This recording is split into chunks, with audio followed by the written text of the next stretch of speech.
Assalamualaikum warahmatullahi wabarakatuh. Salam sejahtera bagi kita semua. Perkenalkan, nama saya Jones Parindungan Adabdab. Saya merupakan dosen tetap program studi manajemen dari sebuah kampus kecil yang ada di daerah perbatasan Indonesia dan Malaysia, yaitu Institut Santibuana di Kabupaten Bengkayang, Provinsi Kalimantan Barat. Adapun spesialisasi saya mengajar pada bidang manajemen keuangan. Pada hari ini saya akan menyampaikan tentang pernyataan diri dosen untuk unjuk kerja Tridharma Perguruan Tinggi atau PDDU KTPT bidang pengajaran. Adapun teknik pengajaran yang saya gunakan yaitu menggunakan metode DIA, Delivery, Interaction, dan Assessment. Jadi pada kesempatan ini saya akan menjelaskan salah satu mata kuliah saya dalam pengajaran yang berbobot 3 SKS, yaitu mata kuliah Portofolio dan Investasi dengan kode mata kuliah MNJ 320127 yang biasanya dipelajari di semester ganjil. Adapun capaian pembelajaran pada mata kuliah ini adalah yang pertama, mahasiswa mampu memahami analisis-analisis yang digunakan dalam pengambilan keputusan investasi. Yang kedua, mahasiswa mampu menerapkan analisis fundamental dan teknikal sebagai dasar pengambilan keputusan investasi. Yang ketiga, mahasiswa mampu menghasilkan portofolio investasi yang baik melalui manajemen portofolio. Yang keempat, mahasiswa kritis dan analisis dalam mengambil keputusan investasi. Selanjutnya, deskripsi mata kuliah portofolio investasi adalah mata kuliah ini berisi tentang pemahaman pada prinsip-prinsip pengelolaan investasi di pasar modal dan saham berdasarkan analisis-analisis fundamental dan teknikal guna menghasilkan manajemen portofolio yang baik sebagai dasar pengambilan keputusan dalam investasi. Adapun kemampuan yang diharapkan setelah mempelajari mata kuliah portofolio dan investasi ini adalah mahasiswa mampu yang pertama memahami sejarah pasar modal, yang kedua memahami lingkungan investasi, yang ketiga mampu mengenal risiko dan imbal hasil, yang keempat mampu melakukan analisis fundamental dan teknikal serta portofolio dalam satu proses investasi. Adapun materi pembelajaran mata kuliah portofolio investasi adalah yang pertama sejarah pasar modal Indonesia, yang kedua lingkungan investasi, yang ketiga pengenalan risiko dan imbal hasil, yang keempat single index model and capital asset pricing model, yang kelima abnormal return, yang keenam penilaian saham, yang ketujuh penilaian obligasi, yang ke-8 analisis fundamental, yang ke-9 analisa teknikal, yang ke-10 manajemen portofolio, yang ke-11 behavioral finance, 12 evaluasi performa portofolio. Adapun sistem pembelajaran dan materi yang akan saya lakukan dalam satu semester adalah di awal pertemuan saya melakukan perkenalan untuk membangun keakraban dosen dengan mahasiswa. Yang kedua, biasanya saya membuka diri dengan diskusi apapun itu bentuknya terkait dengan perkuliahan dalam bentuk diskusi secara bersama-sama. Dalam diskusi saya biasanya memotivasi mereka untuk belajar lebih fokus dan lebih giat serta lebih serius. Selanjutnya saya membahas kontrak perkuliahan yang mana ini adalah membuat kesepakatan bersama terkait dengan proses perkuliahan yang berjalan termasuk modul perkuliahan agar mendapat gambaran pelaksanaan perkuliahan selama satu semester ke depan. Selanjutnya saya akan mencoba mengetahui pemahaman masing-masing mahasiswa terkait portofolio dan investasi melalui assessment. Kemudian pada pertemuan pertama pembahasan terkait dengan sejarah pasar modal di mana subcapaiannya adalah mahasiswa mampu memahami istilah-istilah di dalam pasar modal dan sejarahnya. Yang kedua, pertemuan kedua dan ketiga adalah lingkungan investasi di mana subcapaian materi ini adalah mahasiswa memahami lingkungan investasi, tujuan dan cara melakukan investasi beserta contohnya. Berikutnya pertemuan keempat dan kelima yaitu pengenalan risiko dan imbal hasil. Subcapaian materi pada pertemuan keempat dan kelima ini adalah mahasiswa memahami cara melakukan kalkulasi risiko dan imbal hasil pada aktiva tunggal dan portofolio. Berikutnya pertemuan keenam adalah single index model dan capital asset pricing model atau CAPM di mana subcapaian yang digunakan adalah mahasiswa memahami penggunaan dan perbedaan metode single index model dan capital asset pricing model. Berikutnya pertemuan ketujuh adalah abnormal return dengan subcapaian materi adalah mahasiswa memahami serta mampu melakukan pengujian dan perhitungan abnormal return. Pertemuan ke-8 dilakukan ujian tengah semester. Pertemuan ke-9 penilaian saham di mana subcapaian materi ini adalah mahasiswa memahami implementasi penilaian saham dan berbagai pendekatan yang digunakan untuk menilai saham. Pertemuan ke-10 adalah penilaian obligasi. Adapun subcapaian materi pada pertemuan ini adalah mahasiswa memahami obligasi dan implementasi melakukan penilaian dan obligasi. Pertemuan ke-11 yaitu analisa fundamental. Adapun subcapaian materi adalah mahasiswa memahami cara melakukan analisis secara fundamental terdiri dari analisis ekonomi, industri, dan perusahaan. Berikutnya pertemuan ke-12 yaitu analisis teknikal. Subcapaian materi adalah mahasiswa memahami teori-teori yang ada di dalam analisis teknikal dan implementasinya. Pertemuan ke-13 terkait dengan manajemen portofolio, di mana subcapaian materi adalah mahasiswa memahami strategi dalam melakukan manajemen portofolio. Pertemuan ke-14 adalah behavioral finance, di mana subcapaiannya adalah mahasiswa memahami unsur-unsur psikologi yang mempengaruhi pengambilan keputusan dalam investasi. Pertemuan ke-15 yaitu evaluasi performa portofolio. Subcapaian materi adalah mahasiswa memahami praktik dalam pengambilan keputusan investasi dimulai dari buy, analyze, dan sell. Pertemuan terakhir atau pertemuan ke-15 berkaitan dengan ujian akhir semester. Itulah gambaran pembelajaran perkuliahan portofolio investasi yang saya ampu selama 1 semester ke depan. Adapun rujukan pembelajaran sebagai bentuk strategi delivery proses penyampaian materi ke mahasiswa dengan menggunakan beberapa strategi, yaitu yang pertama textbook, dan diantaranya adalah yang pertama buku dari Andiana 2020 berkaitan dengan manajemen investasi dan portofolio. Yang kedua Ellis 2006 Strategic Ways of Investing. Yang ketiga Bakers dan Nofsinger tahun 2010 berkaitan dengan behavioral finance. Yang keempat Asri 2013 Keuangan Keperilakuan. Kemudian selain buku saya juga menggunakan jurnal penelitian dan pengabdian yang saya miliki baik secara pribadi maupun dengan mahasiswa, yaitu yang pertama kelompok studi pasar modal literasi pasar modal bagi mahasiswa Institut Santibuana Jurnal Pengabdian Masyarakat. Untuk jurnal penelitiannya adalah pengaruh good corporate governance terhadap manajemen laba studi empiris terhadap perusahaan pertambangan yang terdaftar di Kompas 100 tahun 2016 sampai 2020. Sumber rujukan ini digunakan untuk topik yang menarik untuk mahasiswa dapat dijadikan sebagai bahan diskusi dan literasi jurnal yang relevan terkait dengan materi perkuliahan. Biasanya jadwal pertemuan di awal dilakukan review pembelajaran yang mana fungsinya untuk mengingat kembali materi-materi pembelajaran yang sebelumnya dan akan disambungkan dengan materi-materi yang akan datang. Selanjutnya, dalam perkuliahan saya juga menjalankan beberapa saluran komunikasi dengan berinteraksi langsung dengan mahasiswa dalam menjelaskan materi-materi pembelajaran. Keaktifan mahasiswa dalam menyikapi topik-topik perkuliahan di akhir perkuliahan juga sangat diperlukan. Strategi kedua adalah dengan problem-based learning dan collaborative learning dengan memberikan contoh kasus secara kolaborasi terkait dengan kepribadian individu serta pemberian kuis yang dapat didiskusikan agar mahasiswa lebih semangat dan termotivasi dalam mempelajari materi pembelajaran. Bentuk interaksi lain juga dapat digunakan menggunakan media WhatsApp grup kelas untuk diskusi terkait dengan kendala-kendala selama proses perkuliahan. Berikutnya pelaksanaan asesmen dalam pembelajaran. Dalam proses ini bagaimana cara saya melakukan evaluasi penilaian terhadap mahasiswa. Di awal pertemuan saya menjelaskan bobot penilaian pada mata kuliah ini, yaitu yang pertama ujian akhir semester bobot 30%, ujian tengah semester bobot 25%, unsur proyek 15%, tugas 15%, keaktifan mahasiswa 10%, kuis 5%. Selanjutnya saya akan menyampaikan proses pengajaran yang saya lakukan pada mata kuliah portofolio dan investasi secara luring atau tatap muka. Selamat menyaksikan dan terima kasih. Gimana hari ini? Baik. Luar biasa baik ya. Jadi semoga kita dalam keadaan sehat-sehat semua ya. Jadi pada pagi ini kita akan memulai perkuliahan tentang lingkungan investasi. Jadi sebelum memulai materi lingkungan investasi, saya ingin bertanya tentang materi minggu lalu. Kira-kira kita belajar tentang apa? Silahkan Pak. Ya. Sejarah pasar modal yang didirikan oleh Belanda seperti itu.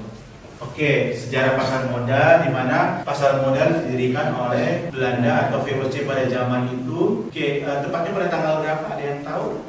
Ya, silakan. 14 Desember 1912. 14 Desember 1912. Jadi pasar modal itu sejarahnya didirikan oleh Belanda atau dulu itu Hindia Belanda yang bernama VOC di Batavia ya, yang sekarang Jakarta, pada tanggal 14 Desember 1912. Jadi minggu lalu kita sudah belajar tentang perkembangan sejarah pasar modal ya teman-teman ya. Jadi kita sudah memahami dan masih mengingat ya. Jadi nanti untuk materi ini juga semoga minggu depan juga diingat kita belajar tentang apa. Jadi kita remind kembali. Oke, jadi pada pertemuan ini untuk lingkungan investasi kita akan adakan 2 pertemuan, ya, pertemuan minggu ini dan minggu depan. Jadi untuk sub capaian dari materi ini adalah kita sebagai mahasiswa memahami lingkungan bisnis itu apa, terus contoh-contohnya dan bagaimana cara melakukan investasi. Jadi di 2 pertemuan ini kurang lebih mencakup hal yang tadi yang saya sampaikan. Oke, ada ungkapan yang menurut saya sangat bagus sekali untuk mengawali perkuliahan kita pagi ini dari seorang yang bernama Bill Gates. Beliau mengatakan, if you born poor, it's not your mistake. Ya. Jadi kalau kalian lahir dalam keadaan tidak mampu atau miskin, itu adalah bukan kesalahan dari kita sendiri gitu ya. Karena kita tidak bisa diminta atau kita tidak bisa minta ke Tuhan gitu ya. Tuhan, saya mau lahir di keluarga Raffi Ahmad misalnya gitu ya. Ya, atau di keluarga orang kaya gitu ya. Jadi itu sudah takdir kita gitu ya. Itu udah given, diberikan oleh Tuhan. Jadi ungkapan ini adalah kita tidak bisa memilih kita mau lahir di keluarga mana, atau kita tidak bisa memilih kita lahir dari keluarga yang berkecukupan atau kaya. Tapi ya, but if you die poor, it's your mistake. Tapi kalau kita meninggal dalam keadaan miskin, itu adalah kesalahan kita. Ungkapan ini sangat mendalam sekali. Kenapa ini yang saya pilih? Karena dalam prosesnya kita ini harusnya kita apa? Pada saat kita nanti meninggal, kita berharap ada legacy yang kita tinggalkan kan? Ya, misalnya anak-anak kita nanti punya aset, misalnya ada warisan gitu ya. Jadi pada saat kita berkuliah saat ini, kalian maksimalkan potensi kalian belajar lebih giat lagi, ya, khususnya di mata kuliah portofolio investasi ini, ya, kalian juga akan mendapatkan banyak insight ataupun masukan berkaitan dengan bagaimana kalian memaksimalkan keuntungan. Oke, berikutnya ada yang kenal dengan beliau ini? Siapa namanya? Lokenhong. Ya, Lokenhong ini adalah investor kawakan gitu ya, yang handal sekali. Beliau ini orang Indonesia gitu ya. Jadi beliau itu memilih instrumen investasi apa yang menguntungkan secara fundamental baik gitu ya. Jadi beliau ini sudah cukup terkenal sekali ya, cukup berpengalaman, juga sering diundang dalam kegiatan seminar-seminar gitu ya. Dalam setiap pertemuan kita akan melakukan proses belajar mengajar selama 3 SKS ya. Silakan nanti teman-teman apabila ada yang ingin bertanya ya, silakan ditanyakan. Nanti juga saya akan melakukan evaluasi di akhir pemaparan materi saya. Ya, saya ingin melihat sejauh mana pemahaman dari teman-teman sekalian terkait dengan materi yang sudah saya sampaikan. Ya. Jadi Lokenhong ini menyampaikan ada 4 tipe orang. Ya, yang pertama itu banyak waktu, tidak punya uang. Siapa yang kira-kira ini? Mahasiswa. Ya, masih kebanyakan yang kita ini ya. Jadi banyak waktu, tapi uang kita terbatas gitu ya. Atau masih bergantung pada orang tua kita, atau bergantung kepada misalnya kalau kita ada orang tua asuh misalnya gitu ya. Terus yang kedua, orang yang punya banyak uang tapi tidak banyak waktu. Siapa kira-kira ini? Orang yang sudah bekerja. Oke, terus siapa lagi? Pengusaha. Ya, benar. Terus yang ketiga, orang yang tidak punya uang dan tidak punya waktu. Waduh, sedih sekali nih ya. Udah nggak ada uang, nggak ada waktunya lagi. Mau di dalam kondisi seperti ini? Tidak ya. Saya berharap juga kalian jangan sampai seperti ini ya. Seperti ungkapan yang tadi kan, ya, die poor is your mistake. Ya, itu masih nyambung ke nomor 3 ini kan. Udah nggak ada uang, nggak ada waktu, nyusahin yang ada gitu ya. Terus yang terakhir, orang punya banyak uang, punya banyak waktu. Kira-kira ini siapa ini? Ya, betul. Lokenhong ini juga gitu kan. Dia santai, bisa membawakan narasumber di seminar gitu ya. Banyak waktu yang bisa digunakan. Jadi ada passive income yang didapatkan. Jadi menjadi investor itu adalah tipe yang keempat, punya banyak uang, punya banyak waktu. Ya, semoga nanti bisa ke tahap ini kalian ya. Jangan nomor 3 ya. Nomor 3 ini jauhi gitu ya.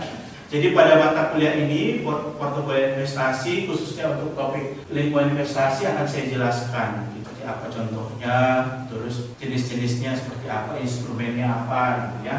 Terus jenis investasi. Nah, ini tadi ada saham, terus dari tanah ya, terus properti ya, properti rumah, kos-kosan gitu ya, untuk mendapatkan keuntungan. Baru setelah itu ini kan menyimpan dengan uang seperti menabung gitu ya. Terus yang di bawah ini apa? Emas ya, kita simpan dalam bentuk emas. Terus berikutnya ada perhiasan barang mewah, ada lukisan. Biasanya ini orang-orang yang lebih lagi gitu ya, orang-orang kaya biasanya mereka beli lukisan dengan harga gila-gilaan gitu ya. Tadi itu yang nomor 4 tadi, banyak uang banyak waktu kan. Jadi mau semahal apapun tetap bisa dibeli gitu ya. Terus berikutnya, nah ini adalah lingkungannya atau tipe-tipe yang akan kita lihat dalam investasi ya. Ada dua secara umum. Yang pertama itu investasi secara finansial atau financial investment, dan ada non finansial. Kalau finansial itu dibagi menjadi 3. Yang pertama pasar modal, terus banking ya, ini perbankan ya. Jadi wahananya ada di pasar modal, ada di perbankan, ada di insurance. Insurance adalah asuransi ya. Jadi pilihan asuransi itu juga ada. Nah, yang biasa kita lihat kalau di pasar modal ada namanya ekuitas.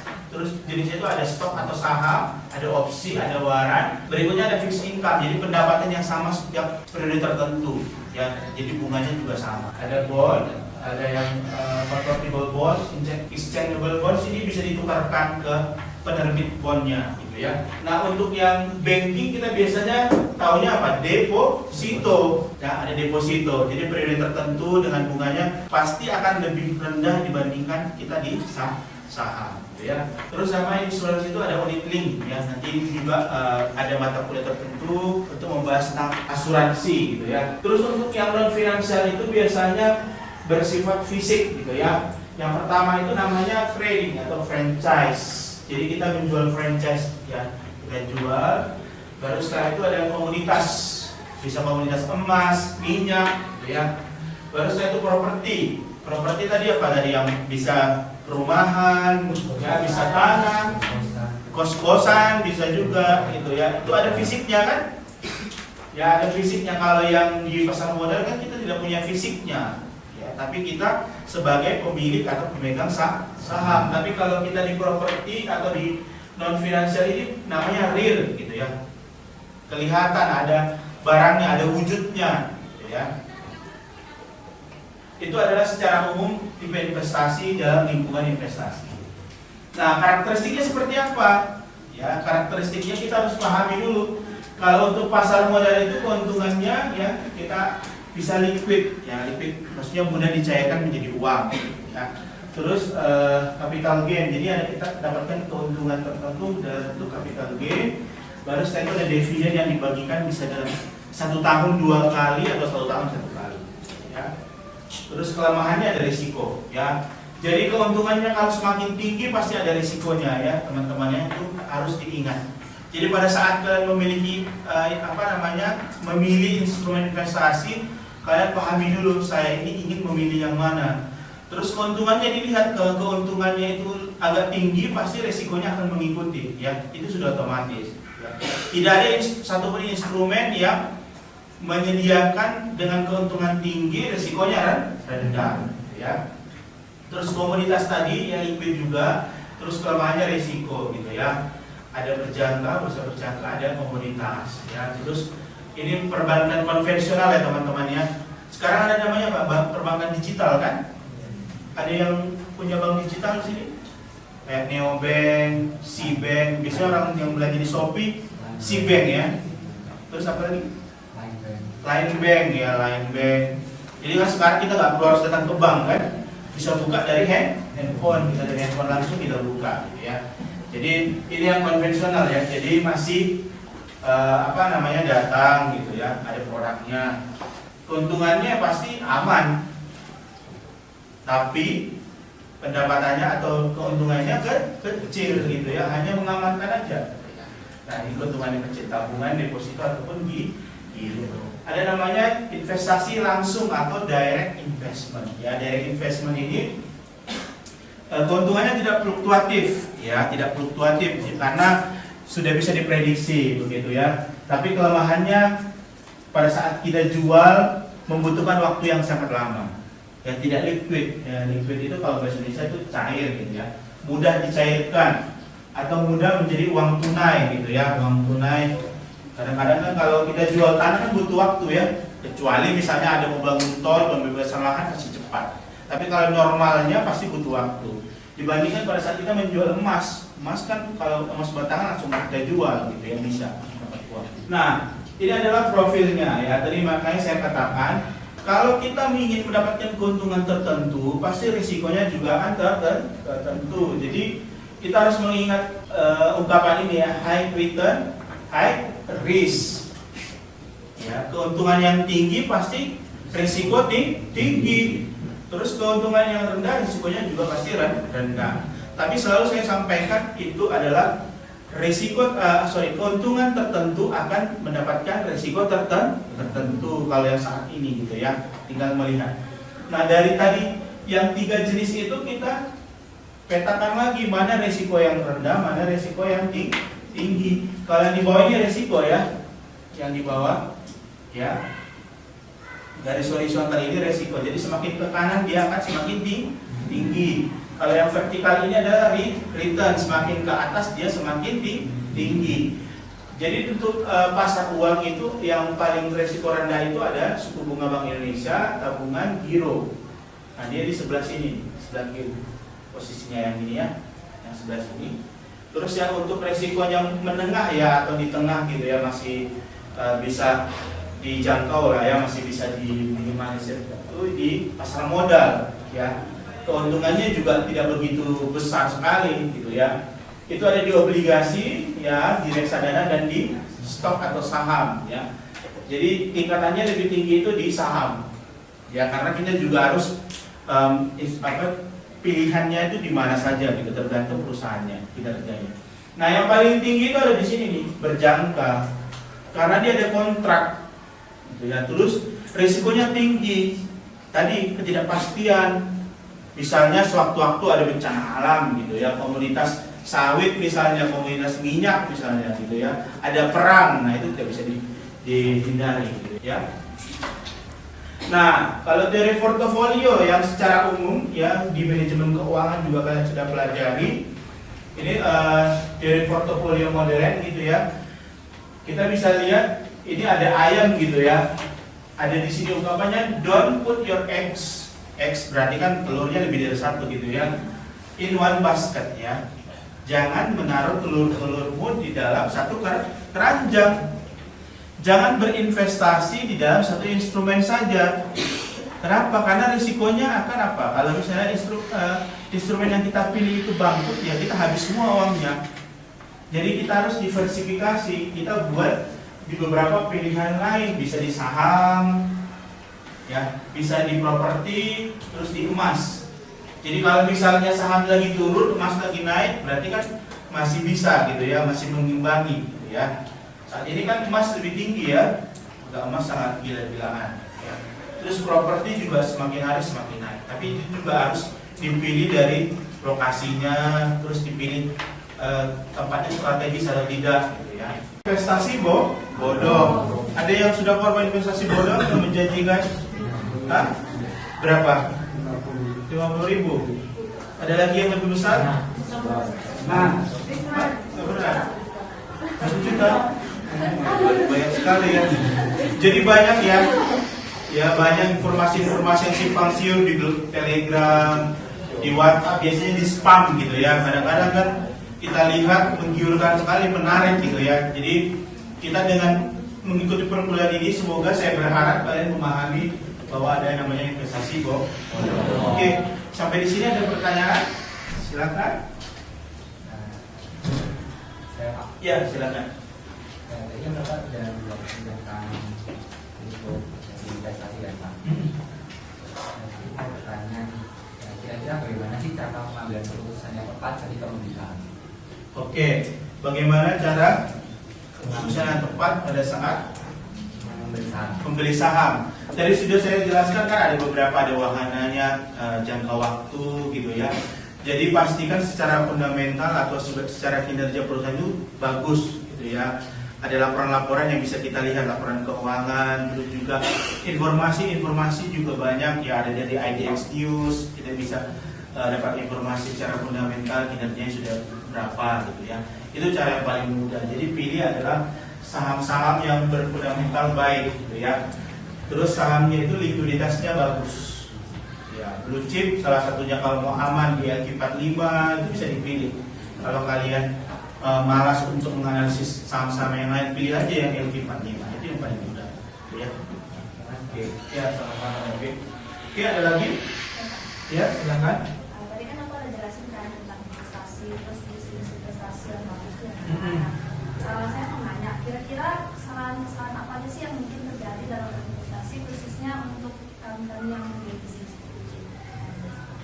Ya, kesalahan yang pertama itu yang paling utama apa? Tergiur kan dengan keuntungan yang besar.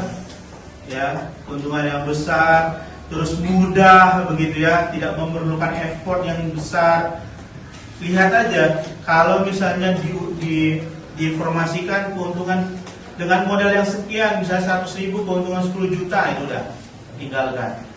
Ya, langsung di skip aja gitu. Itu paling mudah, paling gampang gitu ya. Terus juga perusahaannya nggak jelas gitu ya. Perusahaannya dari mana gitu, kita tidak kenal, tiba-tiba ada, terus tidak terdaftar di OJK gitu ya. Jadi itu cara menghindar gitu ya. Jadi hati-hati penipuan produk investasi ya, saat ini banyak ya teman-teman. Jadi dengan adanya mata kuliah ini saya berharap kalian lebih aware gitu ya. Lebih mendapatkan informasi yang lebih banyak, pastikan benar atau tidak gitu ya. Mungkin pertemuan kita cukupkan di sini. Jadi pertemuannya saya cukupkan dulu di sini. Kita akan ketemu lagi di minggu depan ya dengan materi lingkungan investasi, karena materi ini ada 2 pertemuan begitu ya. Jadi sebelum kita akhiri, saya ingin bertanya kepada kalian, kira-kira apa yang sudah kalian dapatkan dari pemaparan atau penjelasan yang sudah saya sampaikan? Ya, David silakan.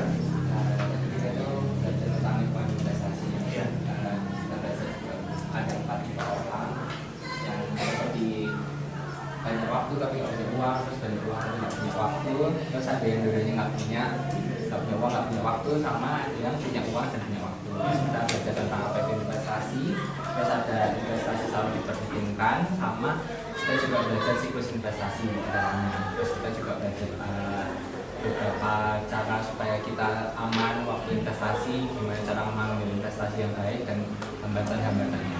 Itu sih Pak.